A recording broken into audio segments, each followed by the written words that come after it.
Kaixo, ongietorriak Poliedroa saioaren aurtengo azken saiora, eta edizio honetan Euskararen kontrako oldarraldiaren berri eman behar dugu, derrigorrez, beste behin ere, Euskal Autonomia Erkidegoko Auzitegi Nagusiak berretsi du Gasteizko epaitegi batek erabakitakoa, eta Laudioko udalak itzuli beharko dio lanpostua euskarazko jakintzarik erakutsi ez duen langile bati, eta horrek tamalez aitzakia ematen digu Euskalgintza Aiaraldeko Euskalgintza Kontseiluarekin aritzeko, eta ez bakarrik gai hau jorratzeko, baizik eta urte osoko balorazioa egiteko.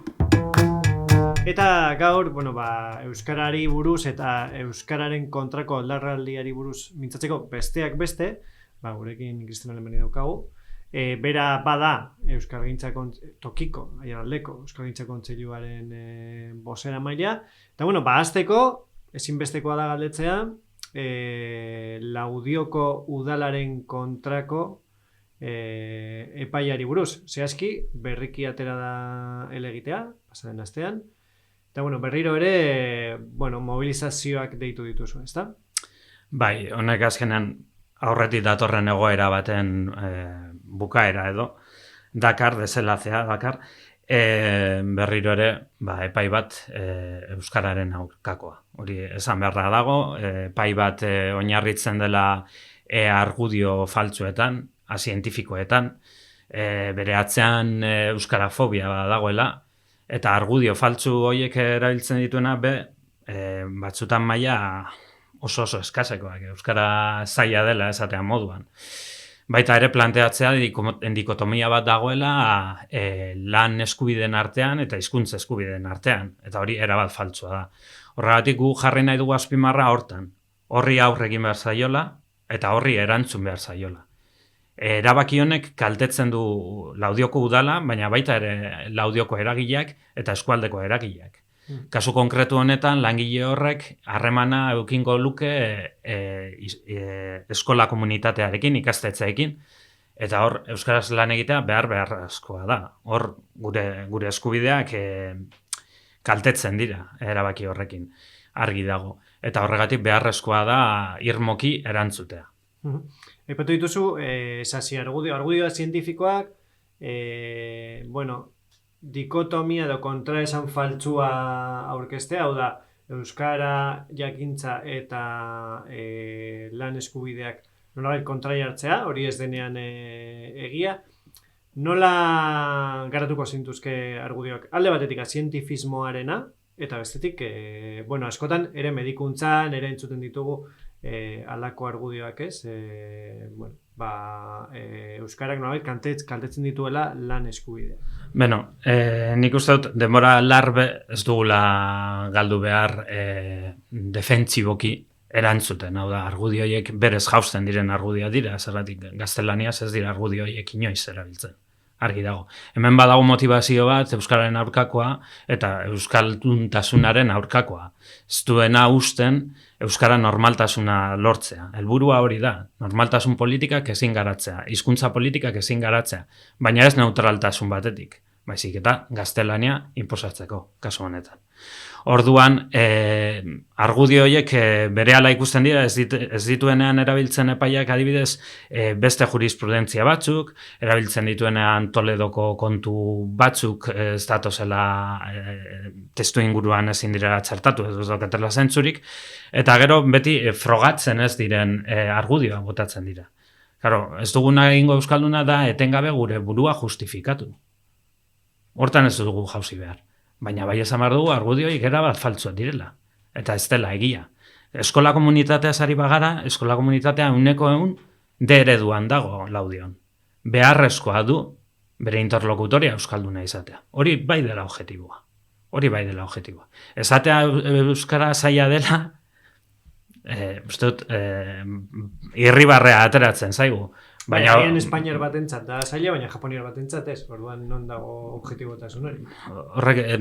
Horrek ez dauka bat ere zentzurik. Hizkuntza hor sartzea, eta horren atzetik dagoena da urte eta urtetako kontua. Ez euskara mesprezatu, euskara bigarren mailakoa jarri, euskara debekatu, euskara zigortu. Orduan, nik uste dut berriro diotzut, uste duala ez garela jarri behar gure burua justifikatzen. Hizkuntza bat gara, herri bat gara, euskaraz bizitzeko eskubidea badaukagu. Eta, bueno, euskaraz bizitzeko eskubide hori sustatzeko, aipatu duzu, ez? Ez gara beti defentsan erori behar, Euskalgintza Kontseiluak aiaraldean egin du urtebeteko lana, ja, urtea amaitza dugula. Zein da zuen balorazioa? Egitasmo ezberdin nolabait sustatu dituzue esparru anitzetan, nolako balorazioa egiten duzu? Bai, guretzako izan da urte bizia, trinkoa eta betea, oso betea. Proiektu asko izan ditugu esku artean, 2021 batetik sortu gara, pizkat, nolabait esateko, ez? Gure barne mailako kontuak sendotu ditugu, berritu dugu gure talde eragilea, zuzendaritza ere berritu dugu, birritan, eta gure barne eta kanpo komunikazioa indartu egin dugu. Plan estrategikoa sortu genuen, 5 urtetarako, eta hori izan da tresna oso garrantzitsua izateko guk norabide bat markatuta, eta gure helburuak eta lan konkretuak zehazteko. Tresna honi helduta, urte oso paroa izan da, esparru guztietan zer edo zer egin dugulako proiektu anitzekin.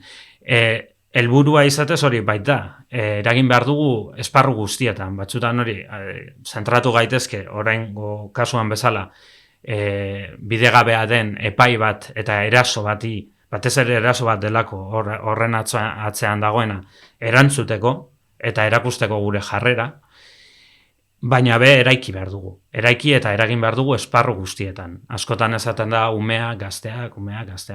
Baina hau helduen herria da, edo helduen mundua da, eta hor eragin behar da, eta eragin behar da esparru guztietan. Aritu gara politikan, hainbat ekimen egin ditugu politikaren inguruan, gainera esango nuke batzuk gainditu egin dutela bebai Aiaraldeko eremua, eta oihartzuna izan dute hemendik kanpo. Horrek ere esan nahi du, bide honean ere bagabiltzala, interesa pizten dugunean hemendik kanpo. Politikaren inguruan gustatuko litzaidake aipatzea azkar egin ditugun ekimenak. Oldarraldiaren ingurukoa, hemen Laudioko kasu espezifikoaz gain, Bilboko manifestaldia deitzeko eta laguntzeko lan egin dugu bebai, eskualdetik. Amurrion Euskara Teknikariaren aferan sartu ginen buru belarri, RPT-tik udal langileen zerrendatik lanpostu hori ezabatu zenean, nolabait udala konpromiso bat hartu zuen eta egin batean bete egin zuen, Amurrioko udalak, baina pausu gehiago eman behar dira, eta gu pausu gehiago eskatzen ditugu. Horretarako badugu baiguikan dinamika. 4 urteren ostean erakutsi genuen udal mailan egindako lana, izan gara gardenak, hortan ere, eta ateratako ondorio guztiak publiko egin ditugu. Horrez gain, ekimenari beste buelta bat eman genion, eta konpromiso berri batzuk aurkeztu genituen, aurrera pausua suposatzen zutenak. Eta hor ere, orain irekiko da oso etapa interesgarria. Horreri buruz nahi bauzu etorkizunari buruz gero hitzein dezakegu. Hautagai euskaldunak ere aztertu genituen, eta oso modu argian erakutsi genuen behar bat daukagula. Gure interlokutoreak euskaldunak izan behar dira. Eta euskalduna dena behintzat elebiduna da. Izan ere, hautagaia elebiduna denetik bermatuta dago bi hizkuntza dakiela eta bermatuta dago hizkuntza eskubideak. Erdalduna den kasuan edo elebakarra den kasuan, ez? Orduan hor, euskara jakitea ez du kentzen, batu egiten du, gehitu egiten du. Hautagai euskaldunen azterketa hori egin genuen, eta horrek ere mugitu zuen pizkat panorama, kritikak jauzi ziren leku guztietatik. Horrek ere esan nahi du, ikutu genuela puntu sentsible eta garrantzitsu bat gure ustez. Eta ekimen honek ere jaso zuen kanpoko hedabideen interesa. Bai, kanpokoa diodanean aiaraldetik kanpokoak. Bestelako ekimenak ere egin ditugu, jaietako egitaragoak aztertu ditugu, Euskararen ikuspuntutik, eta ja, bigarren urtez izan da, eta datu oso interesgarriak ateratzen dira. Hori gero, proposatzeko aukera ematen digu. Izan ere, askotan hori, hezkuntzan eta zentratzen gara, baina behar duguna da esposizioa, Euskararekiko esposizioa. Eta Euskara ez da hizkuntza bakarrik, atzetik kultura bat dago, atzetik herri bat dago, eta sortzaile batzuk, eta hori ere kontuan izan behar da, eta bizirik egon behar da. Gazte topaketak antolatu genituen bigarren urtez, oso interesgarria izan da, ekarri ditugun gazte jende horren iritziak eta esateko daukana entzutea. Eta baita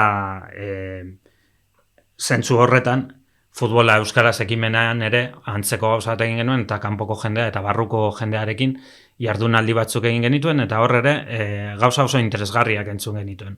Uste dut oroar, euskalgintzan piezak mai gainean daudela. Mai gainean daude, falta da teklekin ematea, falta da batzutan ausardia, eta falta da kontzientzia honi guztiari beharrezko forma emateko, eta jendetan euskara lehen lerroan jartzeko, askotan espaitago. Futbolari buruz ari nintzaizun, eta hor ekimen dezente egin genituen, hasi ginen kanpaina potente batekin, ikusentzuteko kanpaina batekin, bertako kirolariekin, ez soi futbolekoak, bertako kirolari ezagunekin, eta baitketa kanpokoekin, adibez Iraia Iturregik parte hartu zuen ekimen hortan. Egin genuen manifestu bat, 5 punto oso zuzenak eta egingarriak biltzen dituen manifestu bat aurkeztu genuen, eskualdeko 20tik gora kirolari eta hainbat eragileek babestuta, bilerak egin ditugu, hor lanean jarraituko dugu Euskara bultzatzeko futbolean, eta futbolean diogu, eta futboletik ekin diogu, badelako esan dezagun jende gehien eta baliabide gehien mugitzen duen kirola, eta askotan, eta beintza gure eskualdean, euskaratik oso aparte egon dela. Erabaki genuen ez ginela beti txikien gana joan behar gauzak eskatzera, eta interesgarria zela hor erraldoiden futbol mundura jotzea. Eta hor ere, ekinean jarraituko dugu hurrengo urtean. Hezkuntza foroarekin ere, hezkuntza eragileekin lanean gabiltza, 3 hilabetean behin bilduz, orain gogo eta interesgarri batean sartuta gaude euskalduntza eta ikastetzea, eta hor jarri ditugu harremanetan euskaltegiko profesionalak, beraien ikuspegia jartzeko, eta honen guztiaren inguruan gogoeta egiten hasteko. Gurasolekuren 3. edizioa ere egin dugu, transmisioa bultzatzeko, Urduñara ere zabaldu dugu, Euskara teknikarien mailarekin jarraitu dugu, eta aurten ere bigarren aldiz memealdia egin dugu Kirikino taldearekin batera, oso arrakastatsua izan dena, eta ere gaztei begira. Leku guzti hauetatik oso gauza interesgarriak ateratzen dira, irakaspen asko ateratzen dira, kontaktu asko, mundu ezberdinean eragiten dugu, eta hartu emana bada.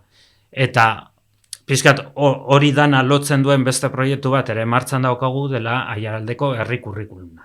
Hor ere, datorren urtera begira nik uste dut izango dela zer esana. Zer da zehazkibilatzen duzuena herri kurrikulumarekin? Herri kurrikuluna, lehenengo eta behin, azaldu behar da, batzutan kurrikuluna hitza entzuten dugu, eta pentsatzen dugu hau totxo akademiko bat izango dela, eta informazio bilketa huts bat. Eta ez da inondik inora hori. Lehenengo eta behin da ikuspuntu bat txertatzea. Eta txertatzea gizartean eta egiten ditugun gauza guztiak. Hau da, tokikotasun ikastea. Demagun oso adibide simplea eta agian ez oso aberatza, baina esan dezakegu adibidez ikastetzean landareriari buruz ikasten denean, zergatik ez jakin gure inguruan zer daukagun. Edo eta Laudioko parkean demagun Laudion gaudela. Espezie berri batzuk eta jarri behar direla, zergatik ez tokikoa jarri. Eta zergatik ez hori nolabait ikusgarri egin, txartelekin, eta bar, ez? Ekimen honekin bilatzen duguna da, beti euskaratik, hori beti egongo da zentruan, eragile ezberdinak harremanetan jarriz gure jakintza bildu. Galdera batzuetatik abiatuta, hau da, zer dauka aiaraldeak hemendik kanpo erakusteko, eta ze jakin behar dugu aiaraldeari buruz aiaraldearrok. Eta gero bestetik, zein da gure historia, zein da gure ingurua, hori dena bildu, horren guztiaren inguruan hausnartu, horren inguruan gauzak sortu, interes ezberdinetatik, maila ezberdinetatik, bai ikasleak, bai edadetuak, bai divulgaziorako, eta bidea bera egiteko, harremantzeko, ezagutzeko benetan gure eskualdea. Orduan, oso proiektu handi nahia da, gizarte osoari eragingo liokena, eta lehenengo pausoetan gaude, ea bide honean jartze ditugun. Lehenengo pausoak aipatu dituzu, lehenengo pausoak adibidez futbola euskara sustatzeko bidean, behintzat pare bat klubek adierazi dute, euskara plana abian dutela, adibidez Altzarratek eta CD Urduñak, bueno, horretan ari dira, osea, horrekin diote, ez? Gure helburua eragitea da. Ez gara eragile bakarra, ere udalek beste lan batzuk egiten dituzte, baina nahi dugu bultzatu leku guztietan. Eta kasu honetan gure helburua futbolean bultzatzea da. Bi talde horiek emandako pausua oso interesgarria da, txalogarria da. Pausu gehiago eman behar dira. Guk eskatutako 5 pausuak dira, bat, euskara plana egitea, bigarrena, komunikazio osoa euskaraz egitea, hau da, bai barne eta kanpora begira egiten den komunikazioak elebidunak izatea behintzat, euskara presente egotea beti, entrenatzaileak euskaldunak izatea, az gaitezen B mailatik, baina proiektu batekin aurrera begira ere heltzeko azkenengo mailara. Instituzioekin eta euskalgintzarekin elkarlanean aritzea, euskalduntzan aurrera egiteko, eta gai honetan proaktiboak izatea. Ez egotea zai, pausoak ematea. Eta bai Wikanen aldetik, zeintzuk dira aurrean dituzuen erronka? Bai Wikanen gaian, nire ustez oso etapa interesgarria irekiko da datorren urtean, legain hitzaldi berriarekin. Herriz herri egoera oso ezberdina izan da, bai sinatzerako orduan, eta baita gero sinatutako hoiek duten indarra proiektua aurrera ateratzeko. Baina badaude 4 udalerri pausu interesgarriak emateko moduan. Haundi nahia da proiektua eta guk jarri ditugun neurri batzuk berriak direnak. Adibidez, Euskal Herriko Euskalgintza Kontseiluarekin batera, hasi gara jada hitz egiten protokolo bat garatzeko. Protokolo bat, ez kasu honetan ja existitzen den protokolo bat epaileen erasoi aurre egiteko eta hizkuntza eskakizunekin zerikusia duten urraketei aurre egiteko, baizik eta orokorrean, udalean eta herrian eta udaletzetik bertatik, bere funtzionamendutik, egon daitezken urraketei aurre egiteko. Hori negoziazio baten bidez garatuko da, guk landuko dugu Euskal Herriko Kontseiluarekin eta proposamen zehatz bat ekarriko dugu, eta horren gainean eztabaidatuko dugu. Hori aurrera ateratzen bada, hala espero dugu, behintzat uste dugu pare bat herritan aukera handia daudela hori garatzeko, eredugarria izango da Euskal Herri mailan. Ez bakarrik aiaraldea mailan, Euskal Herri mailan. Eta hori ere traktorea izan daiteke beste batzuk pausuak emateko. Ezarri dugu bebai kuoten sistema bat adostea. Kuoten sistema esan nahi du, adibidez estatu frantsesean oso ohikoa da, bai irratian, bai zineman kuota batzuk jartzea, ziurtatzeko frantsesaren eta frantses ekoizpenaren presentzia. Kasu honetan euskararena izango litzateke. Guk hori jaiak aztertu ditugu, saiatuko egingo genukena da negoziatu kuota minimo bat euskararen presentzia bermatzeko. Berdin antzokietan, berdin programazioetan, berdin umen edo gazten eskaintzan, eta hor badaude oso pasu interesgarriak eta berria den joera bet. Horrekin batera beste hainbat konpromiso sinatu zituzten eta horiek gauzatzen lan egin beharko dugu. Ederto, nik uste, nahiko ibilbide luze egin duzuela 2023-an, 2024ko lehenengo zertzeladak ere eskaini dizkiguzula, ez dakit zerbait gehiago azpimarratu nahi duzun? Ez, alde batetik, nik uste dut, daukagun gabezia bat dela, Euskara ez dagoela lehen lerroa kezken artean, eremu ezberdinetan, eta hala beharko luke. Gure sistema osoaren oinarrietako bat da. Hezkuntzatik hasita, gurasoak garen jainean, eta ere unibertsitate mundua dena. Lotzen baldin badugu, Euskarak zeharkatzen du dana. Eta askotan tamalez hori azken lerroan uzten da. Baita ere pentsatzen dut, askotan soilik eremu bati ematen diogula ardura horri aurre egiteko. Hau da, euskalgintzari, edo ikastetxeei, edo ardura gazteengan uzten dugu. Eta ez da hala. Eta guztiok daukagu zeregina, eta guztiok gauden eremuan gaudela eman behar ditugu pausoak. Hasita instituzioetatik eredu izan behar direla, futbol zelaietan ere gauza bera gertatu behar da, gure herriko dendetan, liburu dendetan, euskara presente egon behar da. Esposizioa izan behar dugu euskaraekiko. Ez dugu baztertu behar eta ez dugu utzi behar euskalgintzaren ardurapean soilik. Lehen esan bezala, zehar lerroa da, asko daukagu egiteko, guztiok egin behar dugu zerbait, guztiok egin dezakegu, eta oso bide ilusionagarria ibiltzeko daukagu hemen aiaraldean.